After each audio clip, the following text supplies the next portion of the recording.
Capítulo 2797. Contramedidas, Parte 1. No entanto, uma lasca de força vital foi o suficiente para que o Pena do Vazio juntasse seu domínio sobre os elementos com um conjunto completo de cristais elementais para sugar os feitiços recebidos, limpá-los da assinatura de energia do conjurador e lançá-los de volta na forma de pilares elementais brutos. Lita estudou os olhos dos Balor por tempo suficiente para entender os princípios subjacentes às habilidades de sua linhagem e os Pena do Vácuo dominaram o cristal elemental o suficiente para imitá-los. Um corpo vivo teria sido devastado pelo envenenamento de mana e danificado pelos feitiços violentos que o percorriam temporariamente, mas ambos eram problemas irrelevantes para um golem. Círculos mágicos azuis cercavam o dragão Pena do Vácuo, cada um segurando uma magia diferente enquanto o seguiam em seu avanço. Os mortos-vivos ainda estavam chocados ao ver suas melhores magias desaparecerem do nada quando raios de luz incandescente os atingiram. A magia Maestria da Luz de nível 3, Explosão de Sol, gerava raios de calor semelhantes a laser que se moviam tão rápido quanto uma bala, mas luz e fogo causavam pouco dano a um corpo morto-vivo. O dragão usava a magia do vazio para transformar fogo em gelo e luz em escuridão. O gelo obstruiu as juntas da armadura do morto-vivo e grudou nelas para que a escuridão que ele carregava pudesse penetrar no morto-vivo sem desperdiçar um iota de mana. Então, a Pena do Vazio acendeu o olho amarelo e liberou um raio que encheu o corredor. A eletricidade atingiu os mortos-vivos, mas foi só isso. Quando se transformou em rocha sólida, prendendo-os dentro de um caixão de pedra, no entanto, foi um problema. Com suas articulações já obstruídas pelo gelo e envoltas em rocha que tornava impossível exercer alavancagem, mesmo alguém tão forte quanto um morto-vivo precisava de tempo para se libertar. Tempo que o Pena do Vazio não lhes concedeu, ativando um dos círculos mágicos para que a luz ofuscante produzida pelos raios se transformasse em uma névoa de escuridão. Quando os mortos-vivos conseguiram se libertar, a maré de ataque sempre imutável havia infligido ferimentos graves neles.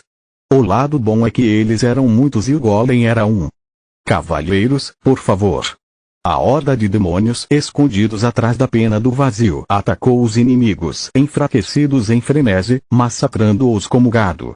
Depois que o último morto-vivo virou cinzas, os demônios ainda tinham 6 olhos cada e o dragão havia terminado de preparar o próximo lote de magias.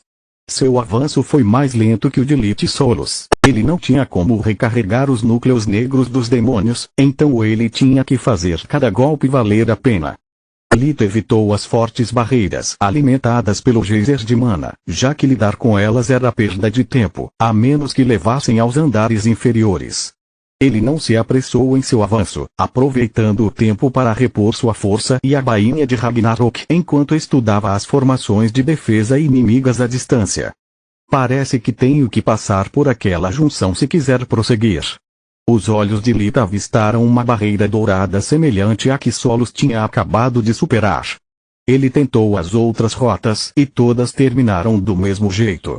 Poderia ter sido considerado perda de tempo se, ao fazer isso, ele também não tivesse limpado toda a área de mortos-vivos. Graças a isso, os demônios da escuridão estavam livres para ajudá-lo e muitos deles tinham colocado as mãos no cadáver de um escravo. Ao absorver a massa residual, força vital e mana, eles se transformaram em demônios dos caídos, aumentando sua força sem nenhum fardo para Lit. O número de demônios atrás dele era tão grande que nenhum ponto de luz era visível. Em uma extremidade do corredor havia uma parede de luz e na outra uma de escuridão. Lit respirou fundo e os demônios também. Suas bocas se encheram de chamas do vazio, enchendo o corredor com um brilho assustador. Lit lançou um jato de fogo na sua frente enquanto os demônios miravam as chamas do vazio para que cruzassem o caminho de Lit. As chamas amaldiçoadas pararam seu avanço por uma fração de segundo, formando uma esfera de fogo que cresceu em tamanho até que a pedra do corredor ficou incandescente. Então, as 1000 chamas avançaram até colidirem contra a barreira defensiva como um rio caudaloso atingindo uma represa. O conjunto defensivo entrou em colapso sob a pressão, mas graças à energia vinda do geyser de mana, ele se reformou rápido demais para que Lith pudesse atravessá-lo, a menos que ele abrisse uma dobra espiritual. Piscar significaria deixar os demônios para trás, enquanto um passo seria facilmente anulado por uma magia espacial colapso. Eu perderia meus demônios de qualquer forma e seria forçado a defender de ambos os lados do corredor. Chegar mais perto também não é uma opção. Não tenho cobertura e enquanto eu derrubo a barreira, muitos demônios teriam que se sacrificar para me proteger. Hora do plano é, ao sinal de Lith, os demônios dos caídos se ajoelharam enquanto os da escuridão esticaram seus pescoços de sombra para que suas cabeças pudessem se mover livremente de seus corpos. Logo, todo o corredor estava cheio de mandíbulas brancas coladas umas às outras como tijolos. A segunda explosão de 1000 chamas atingiu a barreira no mesmo lugar que a primeira. Desta vez, depois que a formação mágica desmoronou, as chamas tiveram poder suficiente para queimar a barricada improvisada e os mortos-vivos escondidos atrás dela. A terceira onda atingiu enquanto o conjunto ainda estava se consertando, derrubando com facilidade e inundando o corredor. As chamas negras mataram os guardas, queimaram as armadilhas e se dividiram em duas ao chegar a uma junção em T. Mais gritos agonizantes vieram dos dois corredores, revelando a presença de mais mortos-vivos à espreita. Acho que agora eles estão ocupados demais salvando a própria pele para me incomodar. Lith conjurou uma camada de ar frio ao redor de sua cabeça, pois, diferentemente de seus demônios, ele precisava respirar e a superfície do corredor de mármore estava borbulhando. Ao seu comando, as sombras pressionaram seus corpos contra a barreira já fixada, drenando-a com seu toque de abominação. Os demônios tremeram de prazer alimentando-se do poder do geyser de mana e sentindo a força que haviam consumido retornar. A barreira desmoronou novamente, mas dessa vez ela permaneceu no chão. Uma borda preta marcava a presença de demônios que continuavam drenando a barreira mais rápido do que o geyser de mana conseguia alimentá-la. Aqueles com menos de 5 olhos ficam aqui e se alimentam. O resto comigo. Lith cruzou a soleira, preparando-se para lutar, enquanto se aproximava da junção em T. A julgar pela pequena pilha de cinzas, apenas alguns mortos-vivos foram destruídos, enquanto o resto fugiu após a emboscada fracassada. Lith dividiu suas forças para explorar ambos os corredores, limpando a área antes de descer as escadas que levavam ao próximo andar. Isso não está indo bem, pensou Lith.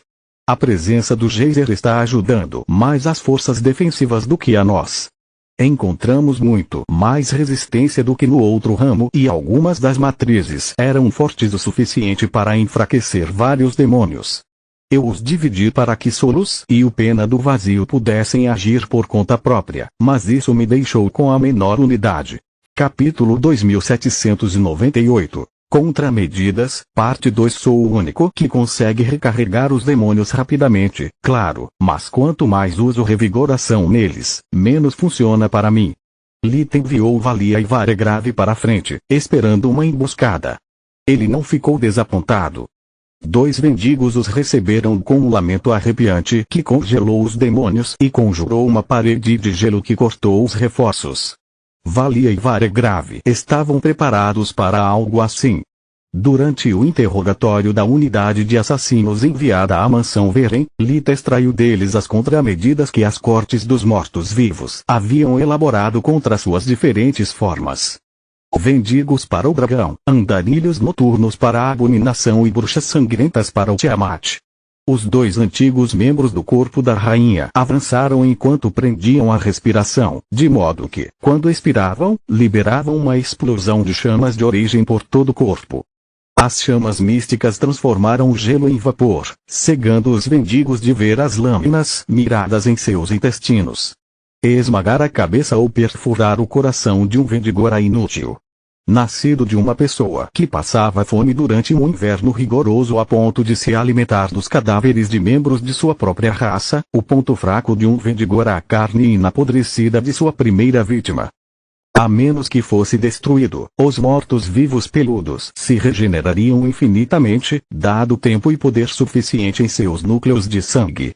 As lâminas falharam em passar pela armadura adamante dos mortos-vivos, mas o elemento escuridão que os cobria conseguiu. O oponente de Valia sentiu desconforto enquanto o de Varigrave não teve sorte. O golpe atingiu o ponto certo, fazendo com que os restos de sua primeira refeição apodrecessem.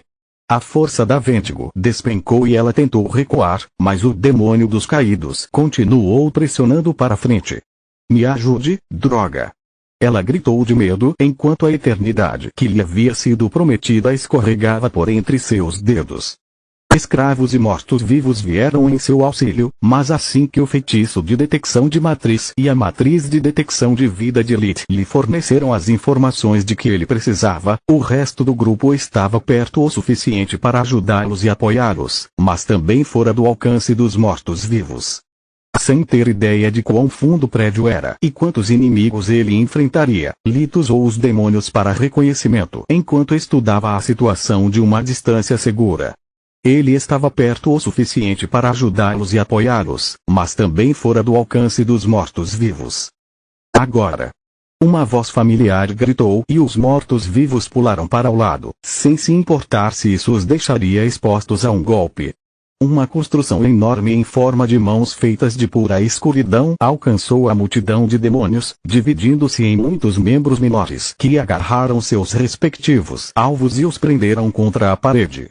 Os demônios tentaram se libertar das restrições, mas a escuridão conseguia interagir com a escuridão e os construtos se moviam junto com eles, bloqueando sua fuga. Os mortos-vivos não perderam a oportunidade e usaram seus feitiços e habilidades de linhagem contra os demônios indefesos. Lid cortou a própria palma, jogando gotas de seu sangue em todas as direções. No momento em que se afastaram o suficiente dele, os efeitos de sua transformação natural foram perdidos e eles retornaram ao tamanho original. O corpo de Lita era o de uma criatura de 30 metros de altura, então as gotas se expandiram e se transformaram no equivalente a vários baldes de sangue, pintando o ambiente de vermelho. Muitos mortos-vivos quase caíram em um frenesi de alimentação, o cheiro do néctar cheio de mana violeta brilhante e uma poderosa força vital inebriante. De alguma forma, ele se adequava aos núcleos de sangue daqueles que pertenciam às raças humana e bestial. Até mesmo os mortos-vivos que não se alimentavam de sangue tinham dificuldade para não lambê-lo. A nutrição errada tinha um gosto ruim, mas a vitalidade humana contidos no sangue faziam dele uma refeição saudável. Os demônios da escuridão banharam-se no líquido do carmesim, vendo como ele realmente era. O gatilho para outro planos de contingência. Os demônios absorveram a centelha da força vital de Li contida no sangue e a acenderam, transformando-se em demônios das chamas. Os construtos das sombras ainda prendiam os demônios às paredes, mas as chamas místicas agora queimavam a mana e os materiais que compunham a magia desconhecida. Ao mesmo tempo, o fogo que envolvia os demônios enfraqueceu os ataques direcionados a eles, dando-lhes tempo para contra-atacar com seus próprios feitiços. Eu estava certo. Graças às chamas de origem que erodiam a matriz mágica, Li podia ver seus componentes com a visão da vida. Essas não eram construções sombrias simplesmente porque não existem. Eles eram feitos de terra coberta de escuridão que de alguma forma também ganhava a velocidade da magia do ar e a flexibilidade da magia da água. Magia de nível 5 controlando 4 elementos ao mesmo tempo é algo que apenas uma magia de nível de torre é suposta conseguir, mas o poder mágico por trás dessas construções não era nada especial. Lita havia experimentado os efeitos de sua própria torre e testemunhado o poder que a cabana de Baba Yaga lhe concedia e o do corcel de um cavaleiro. Até mesmo os cavalos de cristal forneciam ao seu mestre um poder além do núcleo violeta brilhante, enquanto a mana nas construções de sombra era ligeiramente mais forte que o seu. Droga, isso não estava em nenhum relatório.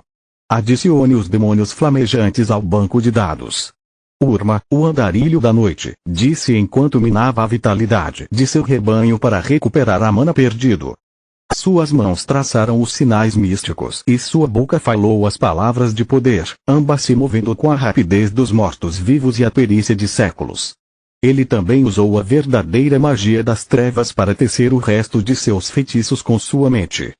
Andarilhos noturnos eram protótipos do cavaleiro e compartilhavam sua pele de ébano. O elemento escuridão altamente comprimido armazenado em seus corpos os pintava de preto e lhes garantia resistência a todos os tipos de dano. O branco dos olhos de uma se destacava tanto que, de longe, seria fácil confundi-lo como uma abominação, se não fosse por seu cabelo ruivo e espesso com mechas pretas por toda parte. A afinidade dos andarilhos noturnos com o elemento escuridão era tão grande que eles eram capazes de manipular as sombras. Eles só precisavam infundir uma sombra com um pouco de sua mana para transformá-la em um esconderijo, uma arma ou qualquer coisa que pudessem precisar. No entanto, tais habilidades tinham um preço. Um andarilhos noturno só seria sintonizado com o elemento escuridão em vez de dois, como o resto de seus parentes, e eles poderiam se alimentar somente de pessoas com mechas pretas no cabelo. Uma conjurou duas magias de nível 5 ao mesmo tempo, cortador de fogo e cemitérios. A primeira deveria conjurar uma tempestade de lâminas de ar superaquecidas que perseguiriam seu alvo. O segundo feitiço, por outro lado, preencheria o corredor de mármore ao redor do andarilho noturno com magia negra e mana, permitindo que ele manipulasse o ambiente à vontade e transformasse toda a área em uma armadilha corrosiva. Os olhos de Tiamat de Lilith avistaram o líder inimigo escondido nas sombras no final do longo corredor e identificaram seus feitiços. No entanto, a situação não fazia sentido para ele. A essa distância, Cortador de Fogo perderia a coesão antes de chegar a Lilith, enquanto mantinha o cemitério ativo até que os dois envolvidos estejam em um combate corpo a corpo não passaria de um desperdício de mana. Continua no próximo vídeo.